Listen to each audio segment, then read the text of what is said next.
Bismillahirrahmanirrahim. Ya, Atha ibn Abi Rabah. Nah, ini kalian jangan keliru menyebut nama ya.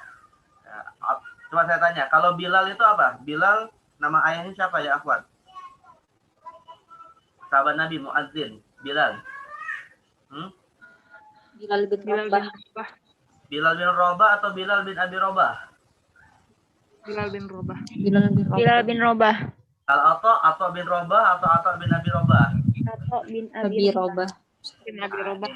Banyak ini yang kadang keliru ya penisbatannya. Jadi ada yang mengatakan Atha bin Rabah, Bilal bin Abi Rabah. Ini yang keliru ya. Yang benar Bilal bin Rabah dan Atha ibn Abi Rabah ya. Dan orangnya berbeda tentunya ya. Baik. Tarjamatuhu huwa Abu Muhammad Atha ibn Abi Rabah. Atha ibn Abi Rabah al-Makki al-Qurashi maulahum. Nah, ini mantan budak juga ya, dan beliau termasuk budak dari ya orang-orang Quraisy ya, maulahum. Wulida sanata sab'in wa ishrin. Wulida sanata sab'in wa ishrin ya.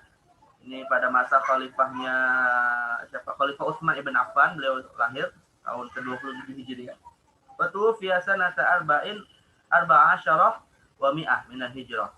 Dan juga meninggalnya di akhir masa sahabat juga ya, seperti Thaus bin Kaisan tadi. Itu termasuk kibarut tabi'in. Ala arjihil aqwal.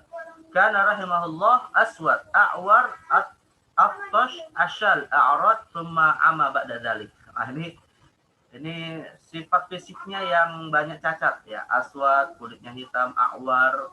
A'war itu matanya a'war itu apa a'war? Hah? A'war itu salah satu matanya buta gitu ya. Ini aftash apa asyal ini ada sebagian tubuhnya yang lumpuh, a'rad, pincang. Nah, lalu kemudian di akhir hayatnya beliau termasuk buta matanya. Ya, tapi dengan fisik yang banyak cacat seperti ini ya, para ulama sepakat tidak diragukan keilmuannya. Ini Atha bin Abi Rabah disebutkan dalam satu riwayat ya, bahwa Atha bin Abi Rabah ini diminta secara khusus oleh seorang khalifah, kalau tidak salah Hisham bin Abdul Malik kalau tidak salah ya, untuk menjadi gurunya, diundang ke Damaskus, tapi beliau mengatakan bahwa ilmu itu yu'ta wala ya'ti, bahwa ilmu itu didatangi bukan mendatangi. Jadi walaupun cacat fisiknya tapi keilmuannya luar biasa, bahkan sampai punya punya haybah di hadapan para khulafa ya. Nah, inilah Atha ibn Abi Rabah. Baik, naqra. Rawa an Ibnu Abbas wa Ibnu Umar wa Ibnu Amr ibn al-As wa ghairuhum muhaddatsa an nafsihi. Ya. Nah, jadi beliau meriwayatkan dari al-Abadilah al-Arba'ah, tapi cuma 3 ya. Selain Abdullah bin Zubair ya, Abdullah bin Abbas, Ibnu Umar dan Ibnu Amr ibn al-As ya. Dan beliau bercerita annahu adraka mi'atai min as-sahabah. Jadi sempat bertemu dengan 200 sahabat ya. Wa kana thiqah, faqihan, aliman, katsirul hadis. Ya, nah ini beberapa keahlian ilmunya. Wa antahat ilaihi fatwa ahlu Makkah. Maka menjadi sumber bertanyanya ahlu Makkah. Wa kana Ibnu Abbas yaqulu li ahli Makkah idza jalasu ilaihi ya tajtami'una ilayya ya ahla Makkah wa indakum Atha. Nah, ini bahkan kesaksian dari Ibnu Abbas ya. Kesaksian dari Ibnu Abbas sendiri, guru dari Atha, sampai heran kepada penduduk Makkah kalau masih meminta fatwa kepada Ibnu Abbas, padahal di dekat mereka ada Atha. Seakan-akan guru mengatakan, ya kalau kalian ketemu sama muridku Atha, ya udah tanya saja sama Atha, nggak usah bersulit-sulit mencari diriku, karena Atha itu sudah cukup untuk menjadi tempat bertanya. Ini kata Ibnu Abbas yang memberikan kesaksian akan keilmuan Atha ibn Abi Rabah. Wa qala fihi Abu Hanifah. Nah, Imam Abu Hanifah memberikan kesaksian, ma ra'aitu fi man laqitu afdal min Atha. Nah, jadi Abu Hanifah termasuk atba'ut tabi'in ya. Nah, beliau bertemu dengan tabi'in, di antaranya adalah Atha.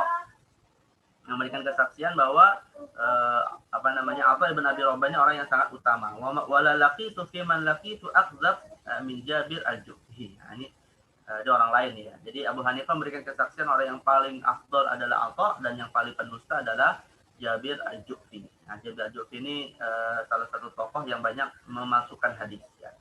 Wa qala al-Auza'i, al-Auza'i juga berkata, mata Atha yauma mat wa huwa ardu ahli al-ardi indan nas.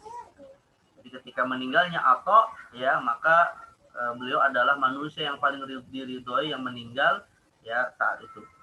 Jadi artinya meninggalnya beliau ini sangat ditangisi ya, atau disayangkan oleh para ulama ya, karena beliau adalah orang yang sangat luar biasa. Wa qala Salama ibn Kuhail, ya ma ra'aitu ahadan yuridu bihadzal ilm wajha Allah illa thalatha. Nah, ini menunjukkan keikhlasan dari Atha ya. Jadi Salama ibn Kuhail mengatakan ya bahwa orang yang menuntut ilmu itu tidaklah aku dapati ikhlas untuk Allah ya, paling ikhlas untuk Allah kecuali 3 orang, Atha, Mujahid dan Tawus. Nah, tiga-tiganya adalah mufassir dari madrasah Makkah. Wa qala Ibnu Hibban, kana min sadati tabi'in fiqhan wa ilman wa wara'an wa fadla. Ini kemuliaannya dari sisi keilmuan sekaligus akhlaknya, bukan hanya ilmu tapi juga akhlaknya. Wa huwa inda ashabil kutubi sittah, dan juga dalam kitab induk 6 hadis ya, bahwa riwayat dari Atha termasuk riwayat yang diterima. Artinya mereka menilainya thiqah. Nah, ini dari sisi ketiqahan ilmu dan periwayatan. Nah, bagaimana dengan tafsirnya? Makanatuhu fi tafsir kullu ma taqaddama min aqwal ulama fi Atha yashhadu li makanatihi al-ilmiyyah ala wajhi al-umum wa yadullu ala mablaghi thiqatihi wa sidqihi. Karena beliau periwayatannya diambil oleh 6 ulama hadis induk ya. Walaysa adallu ala dzalika min syahadati ustadihi Ibnu Abbas lahu bidzalika. Dan cukuplah ya kesaksian dari gurunya Ibnu Abbas untuk menunjukkan kedudukan beliau yang sangat luar biasa khususnya dalam bidang tafsir. Wa najid syuhrata Atha ala ghairi min ashabi Ibnu Abbas. Bahkan Imam Atha ini ya lebih masyhur daripada murid-murid Ibnu Abbas yang lainnya. Tatajalla fi ma'rifatihi ya bimanasikil haji. Dan itu tampak ya ketika ibadah haji. Tatajalla fi ma'rifatihi bimanasikil haji. Ya, karena beliau tinggal di Mekah ya. Walihada qala Qatadah kana alamut tabi'in arba'ah. Nah, Qatadah ini seorang mufassir tabi'in nanti dari madrasah Irak ya, memberikan kesaksian a'lamut tabi'in arba'ah. Ya, tabi'in yang paling berilmu ada 4. Atha ibn Abi Rabah a'lamuhum bil manasik. Oh, ini maksudnya ma'rifah bil manasik berarti paling tahu ya tentang urusan haji ya. Jadi Qatadah memberikan kesaksian yang paling tahu tentang masalah ibadah haji adalah Atha ibn Abi Rabah. Wa kana Sa'id ibn Jubair a'lamu bit tafsir. Sa'id ibn Jubair tentang tafsir, Ikrimah a'lamu bis siyar. Ikrimah paling tahu tentang masalah asyar apa ya? Ya, Afwan. Mana siyar?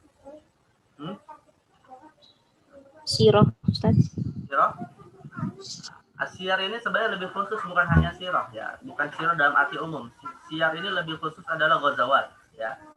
Jadi pengetahuan tentang masalah peperangan itu juga disebut dengan siyar. Maka fikih siyar itu disebut fikih jihad dengan istilah lain yaitu fikih siyar ya. Tapi memang dia berasal dari kata sirah ya.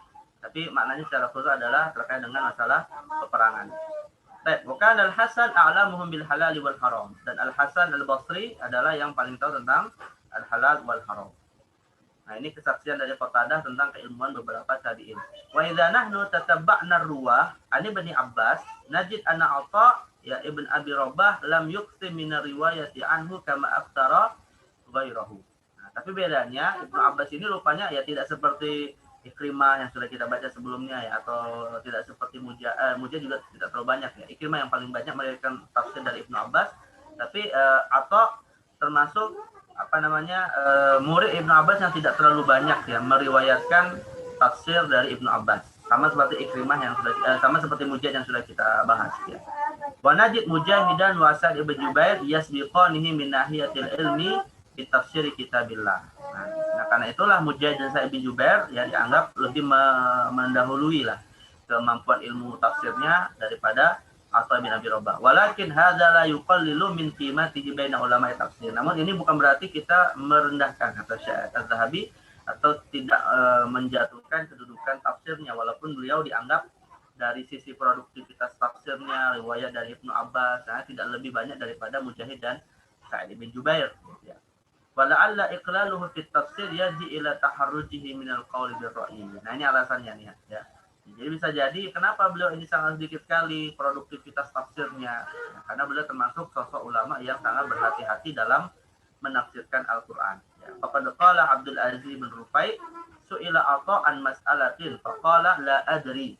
Faqila lahu ala taqulu fiha bi ra'yik?